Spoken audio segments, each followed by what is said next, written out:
Bab 8. Gak kerasa ya teman-teman, kita udah sampai di bab 8. Mari kita lanjut untuk membaca. Di buku Atomic Habits, perubahan kecil yang memberikan hasil luar biasa, cara mudah dan terbukti untuk membentuk kebiasaan baik dan menghilangkan kebiasaan buruk oleh James Clear. Kita masuk ke kaidah kedua, menjadikannya menarik. Bab 8. Bagaimana menjadikan kebiasaan tidak dapat ditolak. Pada 1940, seorang ilmuwan Belanda bernama Nico Tinbergen mengadakan serangkaian eksperimen yang mengubah pemahaman kita tentang apa yang memotivasi kita. Tinbergen, yang akhirnya meraih penghargaan Nobel untuk karyanya, meneliti camar herring, burung abu-abu dan putih yang sering terlihat terbang di sepanjang pesisir Amerika Utara. Camar herring dewasa mempunyai titik merah kecil pada paruh, dan Tinbergen melihat bahwa anak-anak burung yang baru menetes akan mematuk titik itu setiap kali ingin makan. Untuk memulai eksperimen, ia membuat sekumpulan paruh tiruan dari karton, hanya kepala, tanpa badan. Ketika burung dewasa pergi mencari makan, ia mendekati sarang dan menyorongkan paruh tiruan itu ke hadapan bayi-bayi burung. Paruh itu jelas-jelas terlihat palsu, jadi ia mengandaikan bayi-bayi burung itu akan menolak mentah-mentah. Namun, ketika melihat titik merah pada paruh karton, bayi-bayi camar itu mematuk seperti yang biasa mereka lakukan terhadap paruh induk mereka. Mereka memiliki preferensi yang jelas terhadap bintik, seakan preferensi itu telah diprogram secara genetik saat lahir. Tak lama kemudian, Tinbergen mendapati makin besar bintik merah, makin cepat bayi camar mematuk. Akhirnya ia membuat paruh dengan 3 bintik merah besar di bagian atas. Ketika ia menaruhnya di depan sarang, bayi-bayi burung menyambut dengan sangat gairah. Mereka mematuk bintik-bintik merah itu seolah mendapatkan paruh paling besar yang pernah mereka lihat. Tinbergen dan rekan-rekannya mendapati perilaku serupa pada satwa-satwa lain. Sebagai contoh, angsa Greylag adalah burung yang membuat sarang di tanah. Terkadang, ketika sang induk menggerakkan tubuh, ada saja telur yang berguling dan menggelinding ke semak-semak di dekat itu. Kalau ini terjadi, sang induk mendatangi telur tersebut lalu menggunakan paruh dan lehernya untuk menariknya ke dalam sarang. Tinbergen mendapati bahwa angsa akan menarik benda bundar apapun yang ada di dekat sarang, entah bola biliar atau bola lampu ke dalam sarang. Makin besar benda itu, makin bersemangat sang angsa. Ada angsa yang bahkan sangat bergairah menggelindingkan bola voli ke sarangnya, lalu duduk untuk mengeraminya. Seperti bayi camar yang secara otomatis menutul bintik-bintik merah, angsa Greylag juga menuruti aturan dalam nalurinya. Ketika melihat benda bundar dekat sarang, aku harus menggelindingkannya ke dalam sarang. Makin besar benda bundar itu, makin besar kewajibanku untuk mendapatkannya. Agaknya otak tiap hewan sudah terisi aturan-aturan tertentu seputar perilakunya. Dan ketika ada versi lebih besar dari yang diinformasikan oleh aturan itu, versi itu sama menariknya seperti pohon Natal. Ilmuwan menyebut petunjuk yang dibesar-besarkan ini supernormal stimuli. Rangsangan supernormal ini adalah versi yang lebih besar dari realitas. Misalnya, paruh dengan 3 bintik merah atau telur seukuran bola voli, dan benda tersebut memunculkan tanggapan yang lebih kuat daripada biasanya. Manusia juga cenderung terkecoh oleh versi-versi lebih besar dari realitas. Junk food misalnya, cenderung membuat sistem ganjaran kita kacau. Setelah menghabiskan ratusan ribu tahun berburu dan mencari makan di alam liar, otak manusia berkembang ke tingkat yang sangat menghargai garam, gula, dan lemak. Makanan-makanan seperti itu seringkali kaya kalori dan sangat langka ketika nenek moyang kita sedang menjadi perambah di sabana. Ketika Anda tidak tahu di mana Anda akan mendapatkan makanan lagi, makan mungkin semata strategi yang dahsyat untuk bertahan hidup. Namun, sekarang kita tinggal di lingkungan yang kaya kalori. Makanan berlimpah, tapi otak Anda terus menambahkannya seperti ketika makan masih langka. Memberi nilai tinggi pada garam, gula, dan lemak tak lagi menguntungkan bagi kesehatan kita, tapi gairah terhadap unsur-unsur itu tetap ada karena pusat ganjaran di otak tidak berubah selama kira-kira 50.000 tahun. Industri makanan modern bergantung pada pengembangan naluri-naluri paleolitis, lebih dari tujuan evolusionernya. Sasaran utama ilmu makanan adalah menciptakan produk-produk yang lebih menarik bagi konsumen. Hampir setiap makanan dalam kantong, kotak, atau stopless ditingkatkan dengan suatu cara, termasuk dengan menambahkan perisa. Perusahaan menghabiskan jutaan dolar untuk menemukan tingkat kerenyahan yang paling memuaskan pada keripik kentang atau tingkat sengatan yang paling mengasihkan pada minuman soda. Semua bagian bertujuan mengoptimalkan rasa suatu produk di mulut Anda, kualitas yang dikenal sebagai oral sensation. Kentang goreng misalnya menghadirkan perpaduan yang sangat menarik, warna coklat kemasan dan renyah di bagian luar, empuk dan lembut di bagian dalam. Makanan olahan lain meningkatkan kontras yang dinamis dalam hal kombinasi sensasi. Misalnya renyah dan penuh krim. Bayangkan kenikmatan keju yang meleleh di bagian atas kulit pizza yang renyah, atau kerenyahan kue Oreo yang dipadukan dengan kelembutan bagian dalamnya. Dengan makanan alami yang tidak diolah, Anda cenderung mengalami sensasi yang sama berulang-ulang. Bagaimana rasa kubis ketika Anda menggigitnya untuk ke-17 kali? Setelah beberapa menit, otak Anda tidak berminat lagi dan Anda mulai merasa kenyang. Namun makanan dengan kontras dinamis yang tinggi membuat pengalaman Anda selalu baru dan menarik, membuat Anda ingin menyantapnya lagi dan lagi. Akhirnya, strategi-strategi seperti ini memungkinkan ilmuwan makanan menemukan bliss point. Untuk tiap produk kombinasi tepat antara garam, gula, dan lemak yang membuat otak Anda bergairah dan membuat Anda terus-menerus menginginkannya.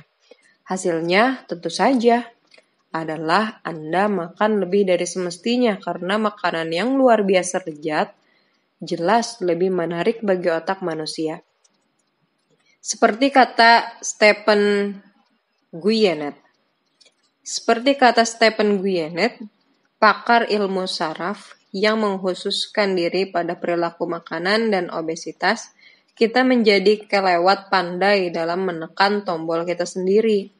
Industri makanan modern dan kebiasaan makan berlebihan yang ditimbulkannya hanya salah satu contoh hukum kedua perubahan perilaku, menjadikannya menarik. Makin menarik suatu kesempatan, makin besar peluangnya menjadi pembentuk kebiasaan. Coba perhatikan sekeliling kita. Masyarakat kita dicekoki dengan versi-versi realitas yang direkayasa habis-habisan, sehingga lebih menarik daripada dunia yang pernah ditinggali oleh nenek moyang kita. Toko menampilkan manekin dengan pinggul dan dada sempurna untuk menjual busana. Media sosial menghadiahkan like dan pujian lebih banyak dalam beberapa menit dibandingkan yang pernah kita dapatkan di kantor atau di rumah. Pornografi online menghadirkan tayangan merangsang pada tingkat yang mustahil ditiru dalam kehidupan nyata.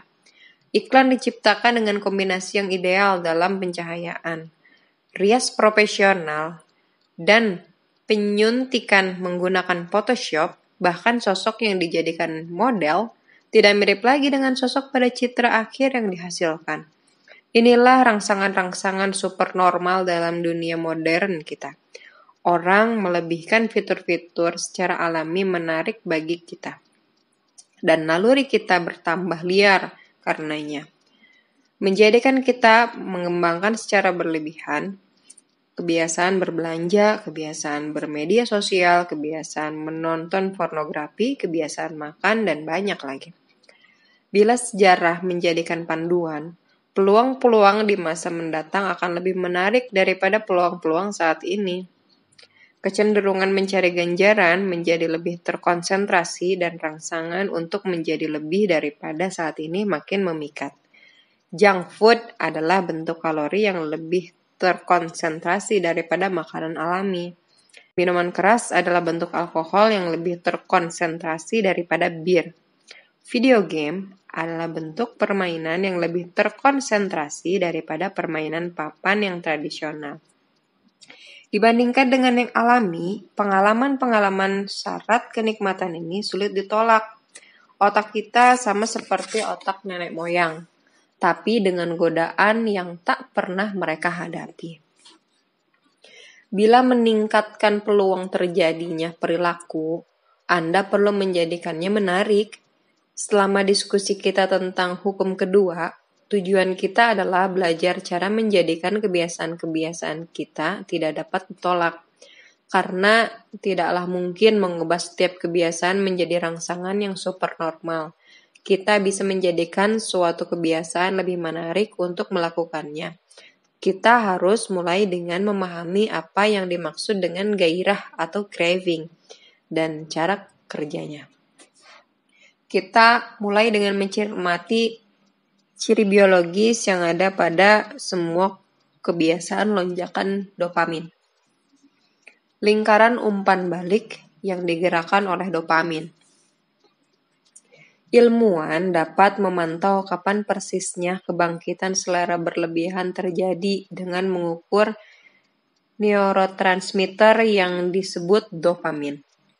Pentingnya dopamin mulai disadari pada 1954 ketika ahli ilmu saraf James Old dan Peter Milner melakukan eksperimen yang mengungkapkan proses neurologis di balik gairah atau craving dan hasrat atau desire. Dengan menanamkan elektroda di otak tikus, peneliti mengeblok pelepasan dopamin. Di luar dugaan ilmuwan, tikus kehilangan semangat hidup sama sekali. Mereka kehilangan selera makan, mereka tidak mau berhubungan seks, mereka tidak menginginkan apapun. Dalam beberapa hari, hewan-hewan itu mati kehausan. Dalam kajian-kajian lanjutan, ilmuwan-ilmuwan lain juga menghalangi pelepasan dopamin dalam otak, tapi kali ini mereka menyemprotkan sedikit air gula ke mulut tikus yang kekurangan dopamin. Wajah tikus-tikus kecil itu terkesan bersemangat dan senang setelah mereka merasakan kelezatan itu. Bahkan walaupun dopamin dihalangi, mereka menyukai gula sama seperti sebelumnya. Mereka hanya tidak menginginkannya lagi. Kemampuan mengalami kenikmatan masih ada, tapi tanpa dopamin, gairah tidak ada. Dan tanpa gairah, aksi berhenti. Ketika peneliti lain membalik proses ini dan membanjiri sistem ganjaran dalam otak dengan dopamin, hewan-hewan itu menjalankan kebiasaan dengan peningkatan yang luar biasa. Dalam suatu kajian, tikus menerima tambahan dopamin yang kuat tiap kali mengendus ke dalam kotak. Dalam hitungan menit, tikus mengembangkan hasrat yang sangat kuat sehingga mulai mengendus-ngendus ke dalam kotak sebanyak 800 kali dalam 1 jam. Manusia tidak terlalu berbeda. Pemain judi slot mesin rata-rata memutar roda 600 kali dalam 1 jam. Kebiasaan adalah lingkaran umpan balik yang digerakkan oleh dopamin. Setiap kali perilaku yang sangat berpeluang menjadi kebiasaan memakai obat bios, makan junk food, bermain video game, melihat-lihat media sosial berhubungan dengan kadar dopamin yang lebih tinggi. Hal sama berlaku untuk perilaku biasa yang paling mendasar seperti makan, minum, berhubungan seks, dan bergaul. Sudah lama sekali ilmuwan menduga dopamin terkait dengan semua kenikmatan. Padahal sekarang kita tahu dopamin memainkan peran paling penting dalam banyak proses neurologis, termasuk motivasi, belajar, dan memori. hukuman dan kebencian termasuk gerakan-gerakan yang disengaja. Ketika sampai pada kaitannya dengan kebiasaan, kesimpulan kita adalah sebagai berikut. Dopamin dilepaskan tidak hanya ketika Anda mengalami kenikmatan, tapi juga ketika Anda mengantisipasinya. Orang yang ketagihan berjudi mengalami lonjakan dopamin tepat sebelum memasang taruhan, bukan setelah mereka menang. Orang yang ketagihan kokain kebanjiran dopamin ketika melihat bubuk itu, bukan setelah mereka memakainya. Setiap kali Anda membayangkan sesuatu peluang akan memberikan ganjaran kepada Anda, kadar dopamin Anda melonjak karena antisipasi. Dan setiap kali dopamin melonjak, begitu pula motivasi untuk beraksi. Antisipasi terhadap ganjaranlah, bukan pemenuhannya, yang membuat kita melakukan tindakan. Yang menarik, sistem ganjaran yang diaktifkan dalam otak ketika Anda menerima ganjaran adalah sistem yang sama yang teraktifkan ketika Anda mengantisipasi ganjaran itu. Ini satu alasan mengantisipasi pengalaman seringkali bisa terasa lebih baik daripada ketika mendapatkannya. Sewaktu anak-anak, berpikir tentang hari Natal bisa lebih menggairahkan daripada saat membuka hadiah. Ketika sudah dewasa, berhayal tentang liburan mendatang bisa lebih mengasihkan daripada ketika menjalani liburan itu sendiri. Ilmuwan menyebutnya perbedaan antara ingin dan suka. Di sini ada semacam chart lonjakan dopamin. Gambar 9. Sebelum kebiasaan dipelajari, A. Dopamin dilepaskan ketika ganjaran dialami untuk pertama kalinya. Ketika akan mengalami lagi, B. Dopamin malah naik sebelum Anda mengambil tindakan, yakni segera setelah melihat petunjuk. Lonjakan ini mengantar ke rasa ingin yang luar biasa untuk beraksi begitu melihat petunjuk. Begitu kebiasaan terbentuk, dopamin tidak akan naik ketika Anda mengalami ganjaran karena Anda sudah mengantisipasinya. Kendati demikian, jika Anda melihat suatu petunjuk dan mengharapkan ganjaran, tapi tidak mendapatkannya, kadar dopamin akan merosot menimbulkan kekecewaan, atau C. Kepekaan tanggapan dopamin dapat terlihat jelas ketika ganjaran didapatkan, tapi terlambat. D. Pertama, petunjuk teridentifikasi dan kadar dopamin meningkat dalam bentuk kenaikan gairah. Berikutnya, tanggapan dilakukan, tapi ganjaran tidak datang secepat yang diharapkan, maka dopamin mulai menurun. Akhirnya, ketika ganjaran datang agak lama setelah yang Anda harapkan, dopamin melonjak lagi. Seolah-olah otak berkata, "Lihat, aku tahu aku benar. Jangan lupa mengalami aksi ini nanti." Otak Anda memiliki jauh lebih banyak rangsangan saraf yang disediakan untuk menginginkan ganjaran daripada menyukainya. Pusat-pusat rasa ingin dalam otak berukuran besar. Pangkal otak, nucleus accumbens, ventral tegmental area, dorsal striatum, amigdala, dan bagian-bagian dalam prefrontal cortex. Sebagai perbandingan, pusat-pusat rasa suka dalam otak jauh lebih kecil. Bagian-bagian itu sering disebut hedonic hotspot dan terdistribusi seperti pulau-pulau kecil di seluruh otak. Sebagai contoh, peneliti menemukan 100% nucleus accumbens teraktifkan sewaktu kita sedang ingin. Sementara itu, hanya 10% yang teraktifkan ketika kita sedang suka. Kenyataan bahwa otak mengalokasikan begitu banyak ruang yang berharga untuk kawasan-kawasan yang berperan dalam gairah dan hasrat adalah bukti lebih lanjut tentang peran penting proses ini. Gairah adalah mesin yang mendorong perilaku. Setiap aksi diambil karena antisipasi yang mendahuluinya, gairah yang membuat orang memberikan tanggapan. Wawasan ini mengungkapkan pentingnya kaidah kedua, perubahan perilaku. Kita perlu membuat kebiasaan kita menjadi menarik, karena sesungguhnya harapan mendapatkan pengalaman menyenangkanlah yang memotivasi kita untuk beraksi. Inilah peran strategi yang terkenal sebagai paket godaan.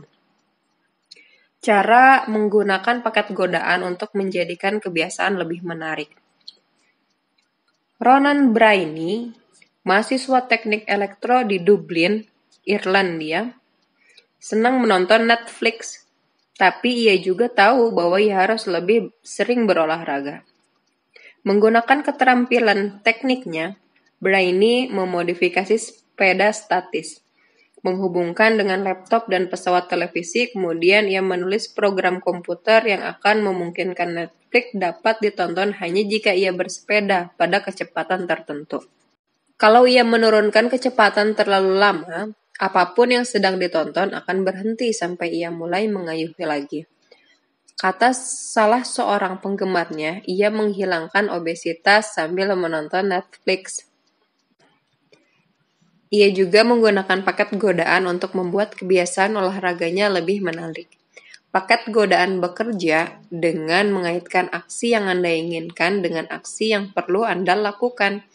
Dalam kasus Brainy, ia menyatukan menonton Netflix yang ingin ia lakukan dengan mengayuh sepeda statis yang perlu ia lakukan. Dunia usaha ahli dalam memanfaatkan paket godaan.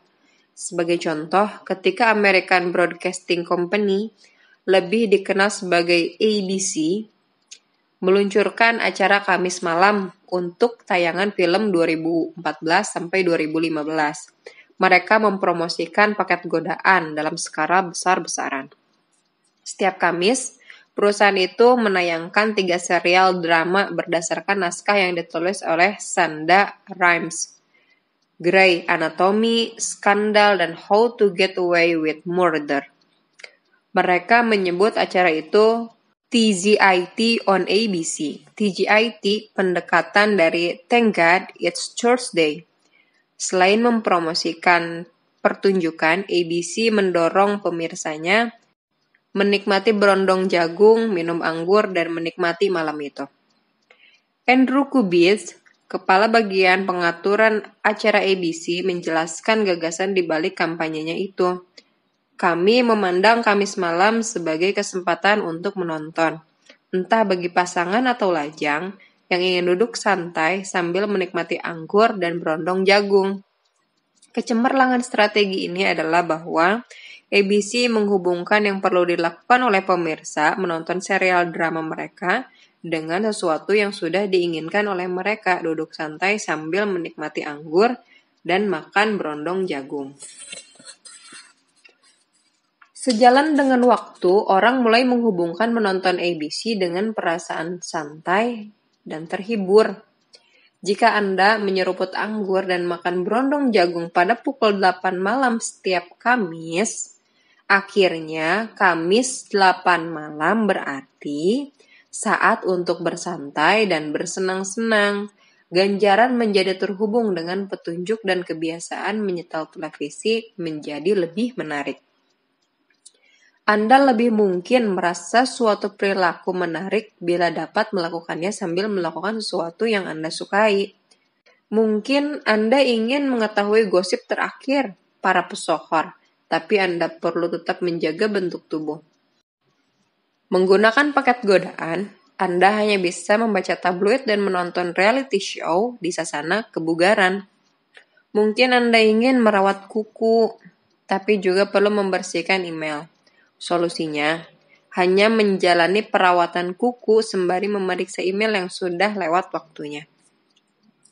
Paket godaan adalah cara untuk menerapkan teori psikologi yang disebut prinsip Primack. Prinsip karya Profesor David Primack ini mengatakan bahwa perilaku-perilaku yang lebih mungkin akan memperkuat perilaku-perilaku yang kurang mungkin. Dengan kata lain, Bahkan seandainya Anda sesungguhnya tidak ingin membersihkan email lama, Anda akan bersedia melakukannya bila sambil melakukan sesuatu yang sungguh ingin Anda lakukan. Anda bahkan dapat menggabungkan strategi paket godaan ini dengan strategi menumpuk kebiasaan yang kita bahas di bab 5 untuk membuat perangkat aturan guna memandu perilaku Anda. Rumus untuk menggabungkan penumpukan kebiasaan dan paket godaan. 1. Setelah kebiasaan sekarang, aku akan kebiasaan yang aku perlukan. 2. Setelah kebiasaan yang aku perlukan, aku akan kebiasaan yang aku inginkan. Bila ingin membaca koran, tapi Anda perlu mengungkapkan rasa syukur. 1. Setelah menyeruput kopi pagi, aku akan mengatakan satu hal yang aku syukuri atas kejadian kemarin. Kebutuhan. 2. Setelah mengatakan satu hal yang aku syukuri, aku akan membaca koran. Keinginan. Bila ingin menonton acara olahraga tapi perlu melakukan telepon penjualan. 1. Setelah kembali dari istirahat makan siang, aku akan menelepon 3 klien potensial. Kebutuhan. 2. Sesudah menelepon 3 klien potensial, aku akan memeriksa ESPN, keinginan. Bila ingin memeriksa Facebook, tapi Anda perlu banyak berolahraga. 1. Setelah mengeluarkan ponsel, aku akan melakukan burpee 10 kali. Kebutuhan. 2. Setelah melakukan burpee 10 kali, aku akan memeriksa Facebook, keinginan. Harapannya pada akhirnya Anda akan melanjutkan dengan menelepon 3 klien atau melakukan burpee karena itu berarti Anda dapat membaca berita olahraga terkini atau memeriksa Facebook. Melakukan hal yang perlu Anda lakukan berarti melakukan hal yang ingin Anda lakukan. Kita memulai bab ini dengan membahas rangsangan supernormal, yaitu versi realitas yang berlebihan sehingga menaikkan hasrat Anda untuk melakukan aksi. Paket godaan adalah satu cara untuk menciptakan versi kebiasaan yang dilebihkan dengan menghubungkannya dengan suatu yang sudah Anda inginkan. Tidaklah mudah merekayasa kebiasaan yang betul-betul tidak dapat ditolak, tapi strategi sederhana ini dapat dipakai untuk menjadikan kebiasaan apapun lebih menarik daripada yang seharusnya. Sekarang kita masuk ke ringkasan bab. Kaidah kedua, perubahan perilaku adalah menjadikannya menarik. Makin menarik suatu kebiasaan, makin besar peluangnya untuk menjadi kebiasaan. Kebiasaan adalah lingkungan umpan balik yang digerakkan oleh dopamin. Ketika kadar dopamin meningkat, begitu pula motivasi kita untuk beraksi. Antisipasi terhadap ganjaranlah, bukan pemenuhannya, yang membuat kita melakukan aksi. Makin besar antisipasi, makin besar lonjakan dopamin yang terjadi. Paket godaan adalah satu cara untuk menjadikan kebiasaan Anda lebih menarik. Strategi ini adalah memasangkan aksi yang Anda inginkan dengan sebuah aksi yang Anda butuhkan. Selesai di bab 8, makasih banyak udah mau dengerin dari awal sampai akhir, dan jangan lupa untuk klik like dan subscribe untuk membangun channel ini bersama-sama, dan juga tulis di kolom komentar buku apa aja yang kalian pengen aku bacain. Dan jangan lupa juga untuk membeli buku asli dari buku Atomic Habits untuk mendukung penulis dan berterima kasih atas ilmu-ilmu yang telah beliau bagikan kepada kami. Makasih banyak. Sampai ketemu di bab 9.